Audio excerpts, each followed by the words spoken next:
Battlefield 2042. The game that's gonna bring Battlefield back to top form, they say. The hype is real. Just look at that like to dislike ratio. Hot damn. We got next gen weather effects, 128 players, grapple hooks, and even hovercraft. What could go wrong? A lot. A whole damn lot. Small preface before we get deep into this. I wanted this game to be good. It was actually one of my most anticipated games of the year. I just wanted a fun deathmatch shooter, man. But unfortunately, I was just kind of left disappointed and upset. Kind of like when my dad left to go get scratchers and never came home. This game is such a mess, I don't even know where to begin. But I guess we'll start off with...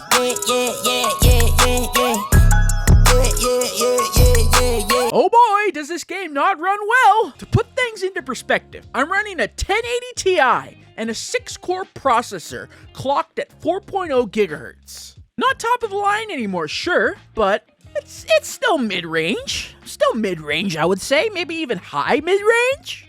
And I'm getting 40 to 60 FPS. And that's with the latest drivers installed. I even went as far as making sure I didn't have some graphically intensive setting on or something like that. This performance is completely unacceptable. Completely unacceptable. I'd never thought I'd see the day where a Frostbite game runs like absolute dog. Let's compare to put things into perspective. Star Wars Battlefront, consistent 144 FPS. Battlefront 2, consistent 144 FPS. Battlefield 1, consistent 144 FPS. I'm sure you get the point by now. That doesn't even take into account that these games are absolutely beautiful compared to 2042. A game that looks worse than Medal of Honor Allied Assault from the goddamn PS2 era. If they couldn't optimize performance on these big-ass dumb maps, maybe they should have, delayed it? What a weird concept. How on earth did I come up with that? Or maybe they should have stuck to 64 players on decently sized maps that are not absolute barren wastelands. Speaking of maps...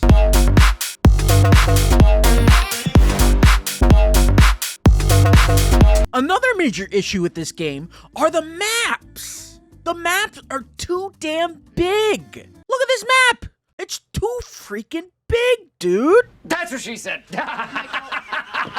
Even with 128 players on these stupid maps, they are absolute barren wasteland. If you enjoy running for 5 minutes straight just to get killed by some idiot in a tank, well, I found the game for you. All you do on these maps is running, and you guessed it, more running. If there's an award at this year's Video Game Awards for Best Walking Simulator, I know it's gonna win it by a landslide. This game makes previous walking sims like Firewatch look like Michael Bay's latest action flick. Excuse me, I'm sorry. Okay. If any of these maps were in a previous Battlefield, they would be the worst in the game. The only one I sorta kinda like, I guess, is Manifest, but even that isn't special if I'm being honest. Another issue with these maps being so damn big is that they're literally a vehicle heaven. Gonna make it hot, gonna make it till it drops, never gonna pick it up, Since the maps are so big, this game is now literally a vehicle player's wet dream. Battlefield has always had strong vehicles, but Jesus Christ, is this on another level? The new hovercraft is an absolute meme. Not only is this thing faster than Speedy Gonzalez himself, but it can also hold up to 3 gunners at the same time. I can tell you, it sure is fun being mowed down by 3 gunners in a vehicle that can travel at the speed of light. Half the time I'm just getting ran over by this stupid thing because it's so goddamn fast. Players spam the ever-living hell out of this thing.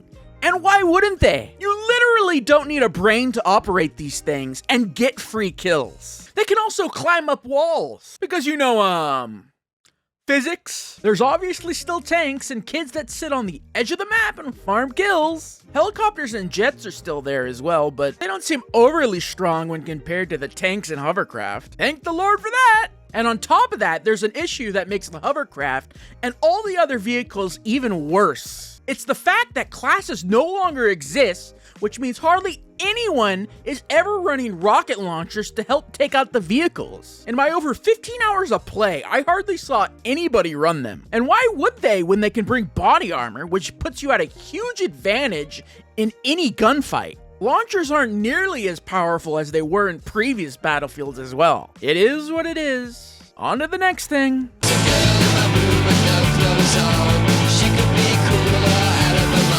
Most of my playtime was on Breakthrough, also known as a poor man's Rush from Bad Company 2. It's not really like I had a choice either. I tried playing Conquest, you know, the game mode Battlefield's actually known for, but it's basically unplayable due to the massive maps we talked about earlier. Running over 500 meters to get to another flag, just to see some enemies? I think I'll hard pass on that one. Breakthrough is an objectively terrible mode in my opinion, but at least they section off parts of the map, so at the very least, you will see enemies. I'll take gunfights over running a 5K any day of the week. Speaking of guns, we got a whole 24 to choose from, boys. Gone are the days of 20 guns per class like Battlefield 5. We were spoiled. We didn't deserve variety. Now we'll never have a problem deciding which LMG to pick again since there's a whole 2 options. Thanks, DICE. All the memes aside, it really is shocking the lack of choice there is. Sure, there's what, maybe 50 guns in Portal? But that doesn't count though, because I can't use any of that if I want to play the base game. At least what's there is fun to use, right? Nope. The starting AR, the M5A3, is completely pointless to use because it's completely outclassed by all the SMGs. The AK kicks like a goddamn horse and is barely usable past close range. The shotguns? On these maps? The marksman rifles are fine, and are probably the best option other than SMGs, since these maps are humongous. Sniper rifles I can't speak on, since I'm not really a sniper. I do, however, know there's a one-shot sniper that I think you earn last out of all the snipers. And to be honest, that's kinda unacceptable. No gun should ever be able to one-shot you, unless it's to the head. And that's a case closed. The SMGs are easily the best guns in the game. They have little to no recoil, are great at close to medium range, and aren't too bad at long ranges either. The starting SMG, the is a jack of all trades, pretty much master of everything. The Bison is basically the same thing, but with a 56 round mag for those of you who can't hit their shots. If you want to do well in this game, just throw on an SMG, in particular, the Bison. That brings us to the last category, the LMG. The starting one felt okay, I guess, but there's literally almost no reason to use them when the Bison does everything they can and almost has the same mag size. Also, to compound onto the issue of lack of gun options is the fact there's a large amount of bloom and terrible hit reg for each and every gun. Bloom means, for those of you that don't know, means the longer you fire your weapon, the less accurate it becomes. However, 2042 has way too much of it, and it needs to be nerfed. P.S. I think they forgot to add it to the SMGs. Don't tell DICE. And like I said, this game also has terrible hit reg, which means bullets do not register when they should. Just take a look at this clip, for example.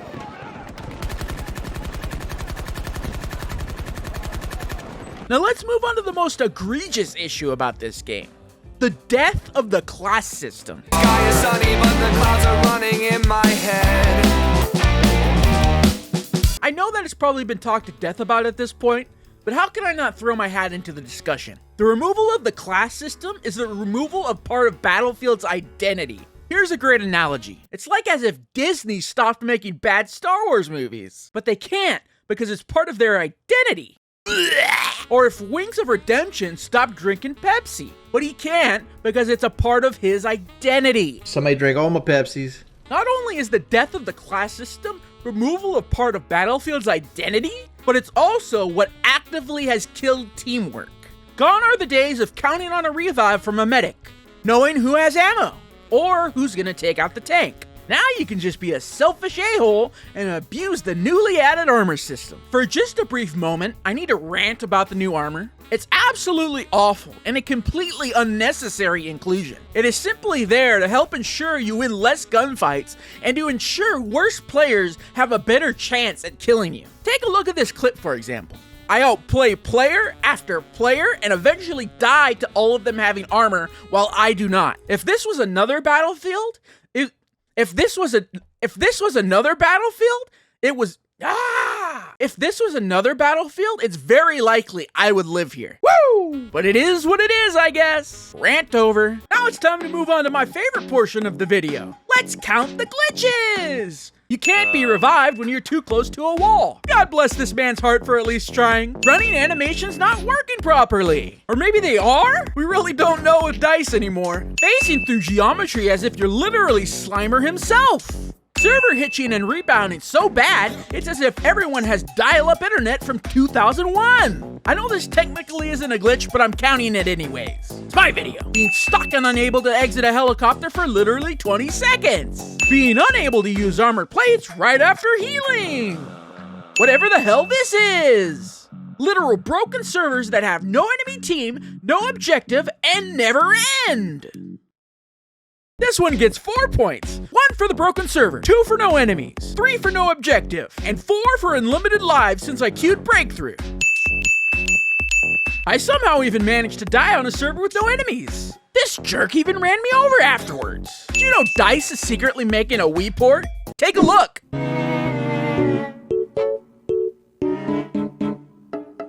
That's a total of only 12 game-breaking glitches, boys. Did you know there was talk from journalists and content creators that EA let play early that the game was actually fairly glitch-free? If that isn't proof to never trust a games journalist or a content creator that these companies allow to play early, I don't know what is. They just be shilling, boys. Time to talk about specialists. Move my body back and forth. Move my body. What I think is very clear is the inclusion of specialists is due to the Hazardzone game mode. They fit suspiciously well into Hazardzone. What I think happened is they started 2042 off with developing Hazardzone, and then they decided to add All Out War and Portal afterwards as something of an afterthought. With that conspiracy out of the way, I must say some of these operators create such annoying playstyles. Most are only there to allow you to get easy kills as well. The shield dude, while not overpowered, I'll give them that, due to the slow turning speed when your shield is out, is still very annoying. It will allow even the worst players to get kills on good players just due to sheer bad luck. You run around a corner. Oh no, there's the shield guy right there to melee you. I guess I'll just die. Small update, after putting this part together, I went back to play some more because I needed some more footage. And what I was able to do with the shield guy in just one game was absolutely hilarious. It was quite possibly the funniest thing I've seen all month. What you can do is wait until you see an enemy, and then pull your shield out as soon as you do, and run straight at them for a free kill. Or if they try to run away or throw a grenade, just simply switch to your weapon and spray them down. The pullout speed of the shield and the weapon switch rate is way too goddamn fast. Anyways, the deployable shield guy, not to be confused with the other shield guy, is equally annoying. It caters heavily towards boring, unfun camping playstyles. What about the armor guy? Also not to be confused with the other two shield guys? One could think armor and shield are the same thing. This guy has unlimited armored plates to ensure you always have the advantage in the gunfight. Or how about the K-pop chick that literally has wall hacks? Gone are the days of needing game sense and a brain. The AI turret guy. Do I even have to explain why this one sucks? You don't even have to get your own kills anymore in this game. Not all the specialists are absolutely terrible. The grapple hook guy's fine. I don't have a problem with a drone guy. And the wingsuit chick is actually kind of cool. But the wingsuit should honestly just be a base mechanic they give everybody. Like, imagine how much more fun this game would be if every operator was able to traverse these terrible maps better. It's not even just the way these stupid operators play that sucks. I can't stand how some of these idiots look and what they say as well. The grapple guy has the most hittable face of all time. The wingsuit chick looks like a hipster that belongs in a coffee shop. The medic lady looks like a Karen that wants to speak to a manager. And this guy looks like Idris Elba who wants to cancel the apocalypse. Today we are canceling the apocalypse! And if I hear this grapple guy open his mouth one more time, I'm gonna bang my head against my drywall. I am not overconfident. He's better than it was. Come on.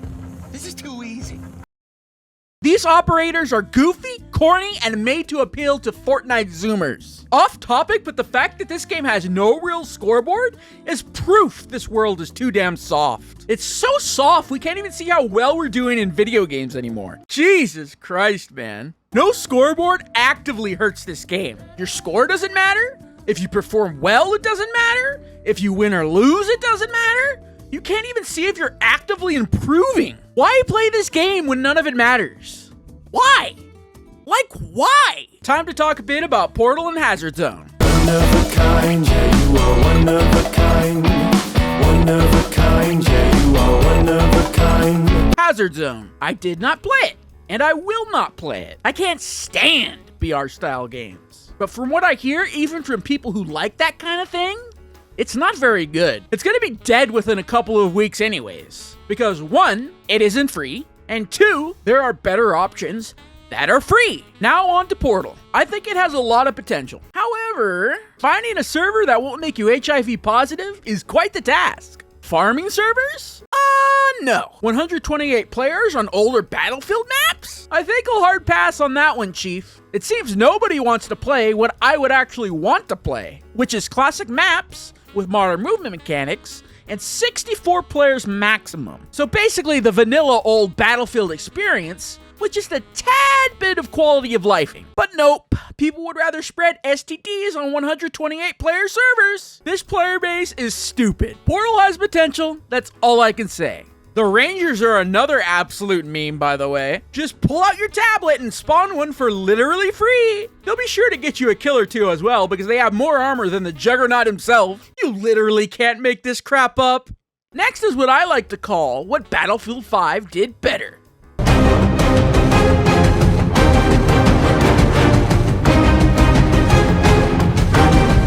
Health and ammo stations, a server browser, rolling so you don't lose health and all momentum when dropping from heights, crouch sprinting, a scoreboard, fortifications, an actual class system, icons when down so you know if a medic is near or if they're coming to revive you, manual leaning, actual good destruction, damage and score info. Why not include this? It's so helpful. Specializations, aka weapon perks.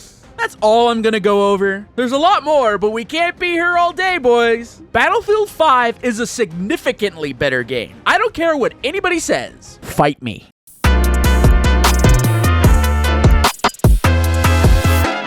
Battlefield 2042 isn't a good game. It isn't even a bad game. It's a very bad game. This is one of the biggest disasters I've ever had the pleasure of playing. And the only reason it doesn't qualify for worst launch of all time is because Cyberpunk 2077 exists. Kind of funny when you think about it, considering both games have 2000 in the title.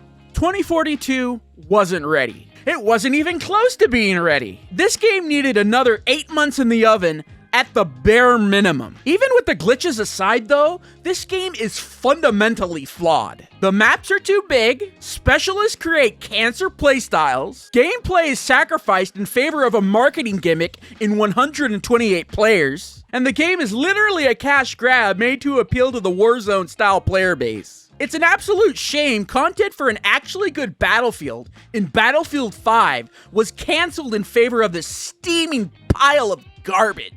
Thank God for EA Play Pro for saving me $45. That's all I have left to say. I give Battlefield 2042 my rank of absolutely atrocious.